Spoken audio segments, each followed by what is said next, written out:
from London. I'm Maurizio Pilu and I'm the Managing Director of Safetytech Accelerator. I would like to welcome you to this new episode of our Insight series. Today, we are going to talk about musculoskeletal disorders in the workplace. MSD represents one of the most significant workplace health and safety challenges. It affects millions of workers globally, and it affects the productivity of businesses and also whole economies. Some people do estimate that as much as 5% of global GDP may be affected by MSD, although the estimates vary considerably.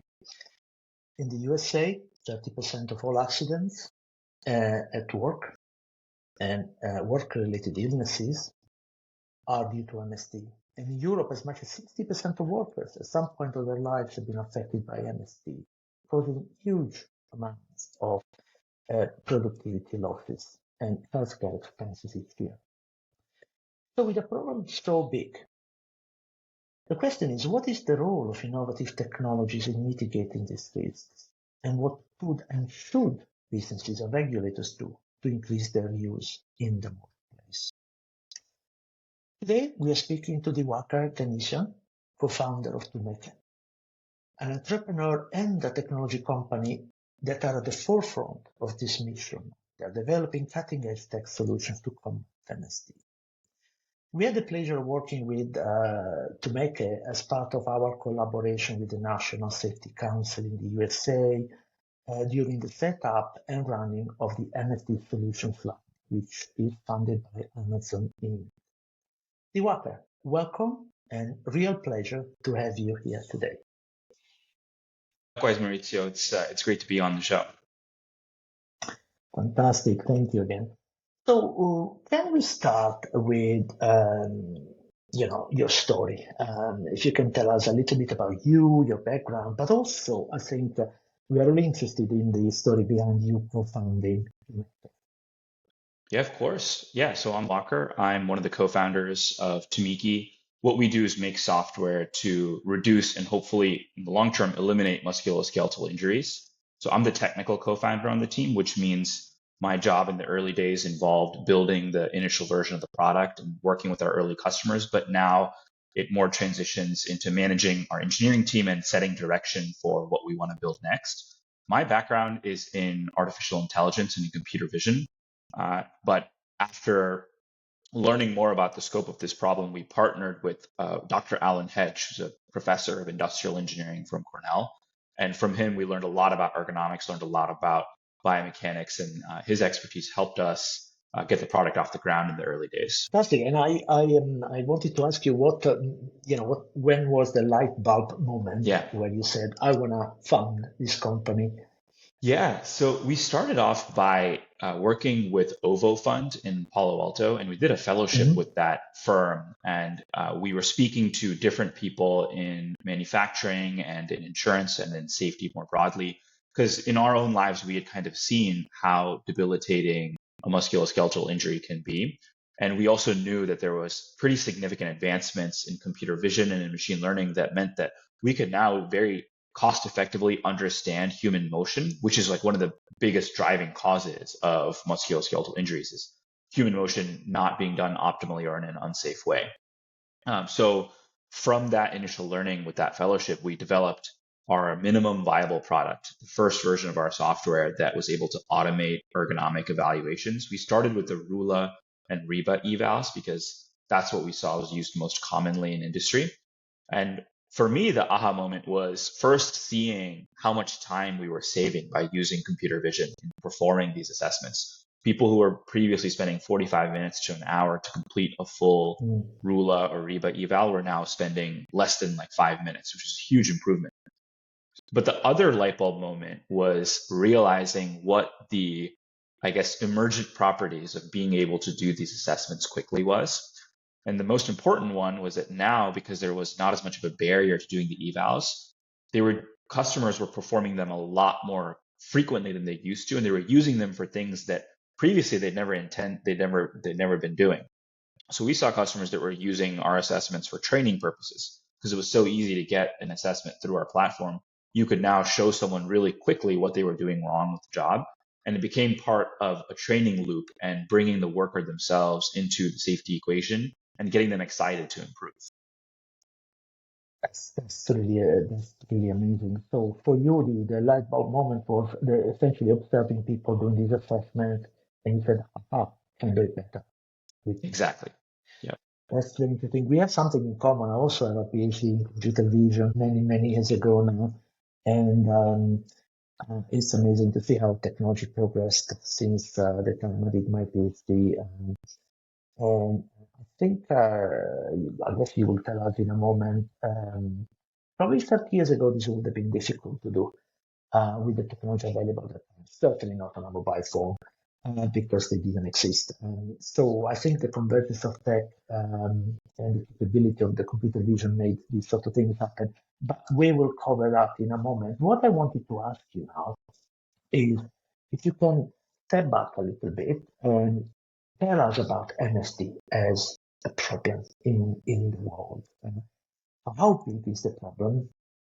And what are you hearing from your clients? I mean, you're probably going to participate with a lot of clients in presenting. What is the market telling you for this problem? And maybe even the role of Well, there's a couple different ways of looking at that question. I guess first we could start by just looking at the numbers. So in America, based on information from the National Council on Compensation Insurance, we know that the average cost of a musculoskeletal injury for employers is about $36,000. So that's for each time someone presents with a sprain and strain. And the aggregate cost across the US economy for just like handling the medical and legal fees associated with these types of injuries is north of $60 billion annually. So this is definitely a very substantial problem. And musculoskeletal injuries on average cause about 14 days away from work. So that's kind of the quantitative aspect. But there's also this very human element, which is like we've all kind of experienced these types of injuries with like sprains and strains. And I think where it gets particularly painful is when you consider what the life cycle of care is for an injury like this. So yeah, we have the numbers, but what they don't fully capture is the fact that let's say you present with some shoulder pain because of some injury that happened in the workplace. So you might start with some physical therapy, it might not work, and then suppose you have to go into surgery to like ultimately fix that problem. If these types of surgeries have risk associated with them, and there's people that we have spoken to that have spent the last 10 years in and out of surgery and physical therapy because of what started out as a minor shoulder problem caused by like a lack of training or poor form when performing some kind of activity. And to me, what really pains me is that just how avoidable all of this is. We have information technology now that would let us like teach people quickly the right way of doing these types of movements. So, we very much have the ability to go after these types of injuries. Thank you. And speaking about technology, doing computer vision based assessment is only one of the technologies that can be Mhm. used for MSD. But maybe could you give us a little bit of a picture of what other technologies are out there and how we heard about exoskeletons and so on? I mean, Yeah. I guess some of them are for prevention, in your case is for prevention and maybe even training. So could you give us a little landscape of the various solutions that are out there to tackle this challenge? Yeah, there's a variety of technology that's out there, and like with anything new, everything is going to come with its own sets of pros and cons. So we've already mentioned markerless motion capture technology, which is what we do. So understanding human movement without the need for wearables. And there's also exoskeleton solutions, and there's wearable technology companies as well that uh, it's like minimally invasive things that you put on your body that measure biomechanical characteristics and then give feedback. And then there's also, I guess, fixed camera tracking solutions that Mhm. maybe are not as granular when it comes to ergonomics, but like loop into existing camera systems and provide continuous feedback on general safety related incidents. A portfolio of technologies that are being used I guess, in different use cases and also for different type of interventions. Um, for our listeners, we have developed jointly with the National Safety Council a roadmap of of MSD technology. So we will add the link to the notes that will accompany this interview. So why? Well, I guess it's the perfect timing now to talk about TuMeke, the product.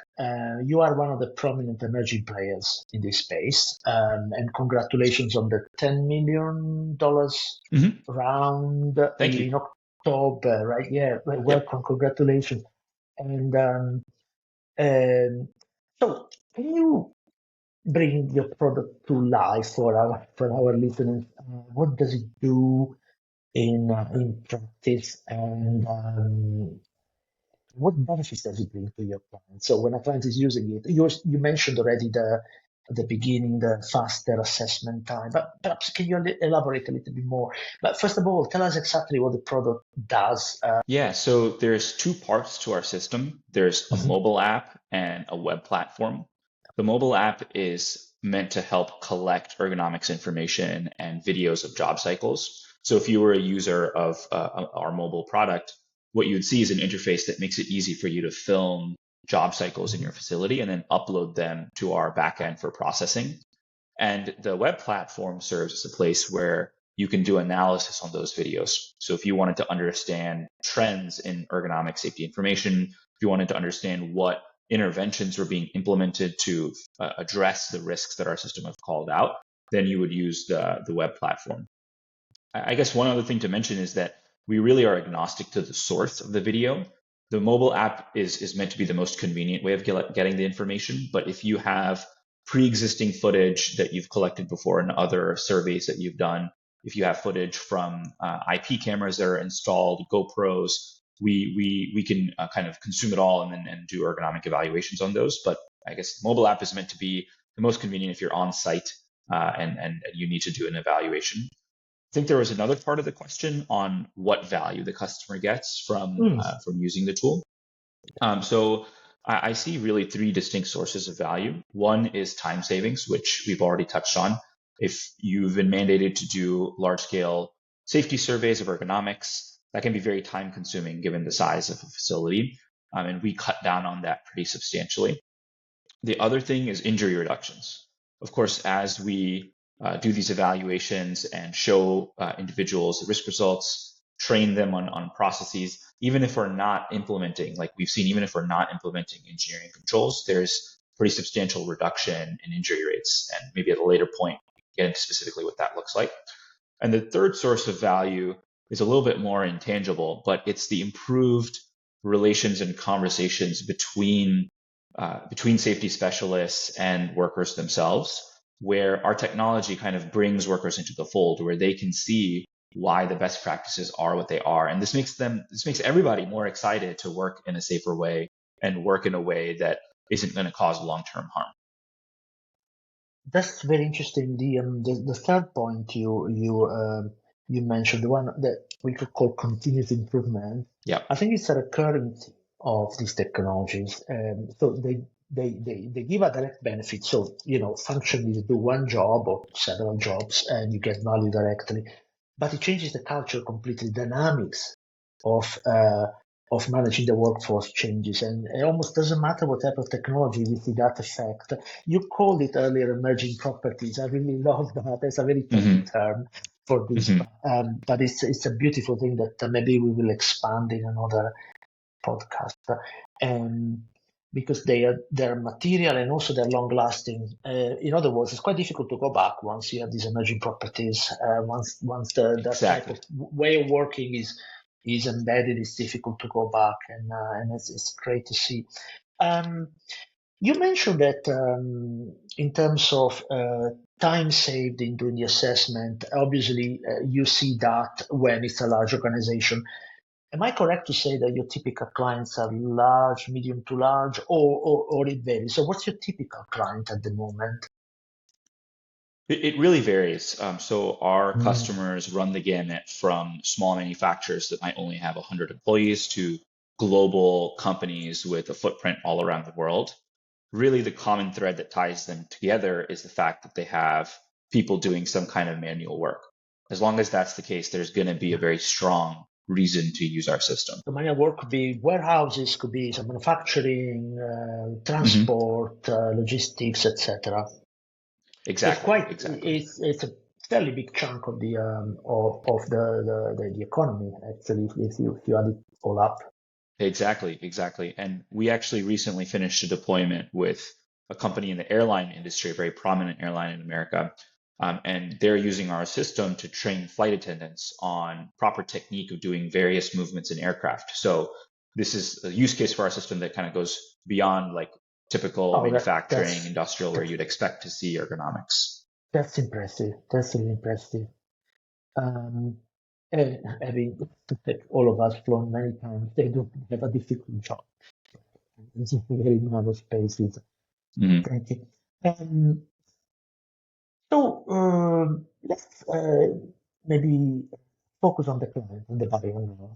So you have the solution, and on the other hand, there is somebody that needs to make that decision to buy the product. And this is a very common thing that comes up in the very many discussions that we have with entrepreneurs.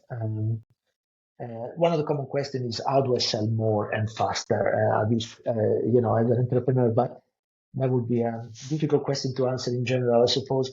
But going back to your particular company, if you put yourself in the shoes of a typical buyer, so the person that signs the check in one of these companies, what are the typical triggers that make them say, yeah, now I want to buy it? What moves them across the line? In the future, it might be different, right? There might be peer pressure to buy it and so on. At the moment in time, with this level of adoption, what are the 2-3 scenarios where they say, oh, I'm going to give a call to TuMeke and I'm going to do this? That's a really good question. And it's, of course, something we spend a lot of time thinking about internally. I think ROI is incredibly important to the buyer, as it should be when it comes to buying enterprise solutions like ours. So I think that purchase decision happens when they are able to see for themselves how much time that this tool will save them and see some early indications of how a system like ours will help reduce injuries over time. And we find that usually takes about a month or two for the organization to like do their own trial, see how the system can be implemented in their own situation, and then put together the data to make that purchase decision. So you see, typically, client will want to trial the technology in their context, maybe small scale, I don't know, and then they do the full purchase. Even the trial, at some point when they say, I want to trial this, it's still, it's a big step to say, I want to trial the technology. So if we go back to that moment where they say, we want to trial it, have they seen it at a conference? Have they looked you up online? So what this is actually something that comes up all the time in Safetytech, called Safetytech, is that differently from pure productivity solutions and so on, where like you buy, you save, there is a very, very compelling need to buy. And also the buyers are different, right? They tend to be operations people and so forth. Yeah. On this one, there is a slightly different, if you like, motivation to buy, and we're always quite curious to know. So the typical person that is moving to a trial with you, where did they, how did they decide to do it? If you can give us 2 or 3 examples, maybe even one would be good. Yeah. Well, I think one is that the product is very visually charismatic. So when you see a demo, you're able to very quickly understand what it can do for you. Everybody speaks the language of red, yellow, green. And when you see that skeleton change colors in real time, that really clicks, especially if you're in the biomechanics safety space. The other thing is that a lot of times our trials get kicked off when folks are tasked with doing ergonomic safety surveys, and then they see how TuMeke could save them a lot of time and improve the objectivity of having done such a survey. So the survey, like suppose you have, I don't know, 5,000 employees, you're going to do another round of surveys to say, well, it's time we do something in a different way. Let's use technology. Exactly. And that's where they say, let's try this. That's fascinating. I couldn't agree more with the visual impact. Your website and collaterals you have, you see it and you get it, right? You get it, what it's doing. and it's not a small detail actually, because you almost have an emotional connection to the product, right? If you are one of those specialists that have to do these jobs. Yes, yes, yeah. Because you Yeah, see how much time it's going to save and you see what it can yeah. do for the people you're tasked with keeping safe. That's interesting. The power of images, right? As they Hmm. say. Um, that's really fascinating. Can we expand a little bit on the ROI? Okay, Yep. so it's coming up all the time, and it's probably the main driver, really. But sometimes it's chicken and egg, right? Until you try it in your organization, you don't know what is your ROI. Hence, these trials that people do and so forth. I want to ask you about two things actually about ROI. The reason why I pose is that it's actually very, very complicated. The first question is the productivity increase. So you mentioned this continuous improvement and so on, but there might be others. So, for example, for exoskeletons, uh, they actually have seen people being able to carry more boxes faster and heavier, right? So it's like you're becoming a little bit of a cyborg with an exoskeleton. That's direct and immediate improvement, and then there is less injuries and so forth, right? So I've seen some cases of exoskeletons where people have said, okay, we can shift stuff much faster. Now, in your case, you mentioned the ergonomic survey um, savings, which must be quite significant. But where else have you seen measurable productivity increases by using your technology? Well, this goes back to a conversation we were having earlier about what the impact of being able to do more of these evals is. So what we find is we reduce the time it takes to train new employees now, whereas before you would have to go and you'd have to go and create training materials for safety and maybe have people go through an in-person safety training session. Now it's as easy as filming them and showing them where they might be deviating from best practices. Mhm. So that wasn't really possible before our system. So we're saving time and the time it takes to onboard new employees. The other places that we see ROI are, of course, reducing injuries and reducing the risk of the different jobs that are happening at facility. So it's a number of things. You add them Yeah, up, and then it's a big increase. exactly. Um, And you have a oh sorry, please. well, I was going to say maybe to speak a little bit more specifically about the outcomes Mm. some of our customers have seen. Mhm. So, as an example, M3 Insurance saw a 50% reduction in the overall time it took to do an ergonomic safety process by using our system. So, that not only includes doing the assessment, which was much faster, but also coming up with solutions, guiding people through the implementation of those solutions, and then making sure that the solutions actually reduce the risk and was being followed through with. So that entire cycle, they saw a 50% reduction in the time it took. And we've also observed reductions in the risk of injury associated with jobs. So Hitachi Astemo, for example, saw a 57% reduction in the MSD risk of some of the workstations that they had redesigned using our tool. And of course, finally, there's like the reducing injuries themselves. And we had been working with a large distribution center that saw a 68% reduction in MSD injuries from using our tool for training and an onboarding over a 6-month time period. That's really impressive. And now that you have given us these impressive numbers, um, let me switch to some of the barriers. Maybe uh, Yeah. there are always barriers to buying technology solution. They always exist. But what I wonder is that the evidence of the benefits of these technologies is starting to grow. So case studies are being published, and there's more evidence. The health and safety professionals are starting to talk about the benefits. So, what's holding people back from buying generally in the economy owner sector? I assume that the level of penetration is still quite early for this technology in general, right? It's not like everybody's using them, which means there's a lot of potential, and that's why maybe you're so attractive to investors. But But in your experience, what's holding them back in the face of this evidence? Maybe the top three Yeah. reasons for not to move ahead yet with a technology such as this. Yeah, I think the biggest reason is timing, where the company has internally set goals to improve safety outcomes, but they've Mhm. slated it to start like 6 months down the line. So it doesn't make sense to implement a solution like ours just yet because Oh, their goals for improving ergonomics, improving safety are maybe 1 or 2 quarters down the line. So timing is an important thing. I think another restricting factor is, of course, budget and whether or not the company has already allocated the money for a solution like this. Like what we find is that because this is a new technology, right? This is a new source of value.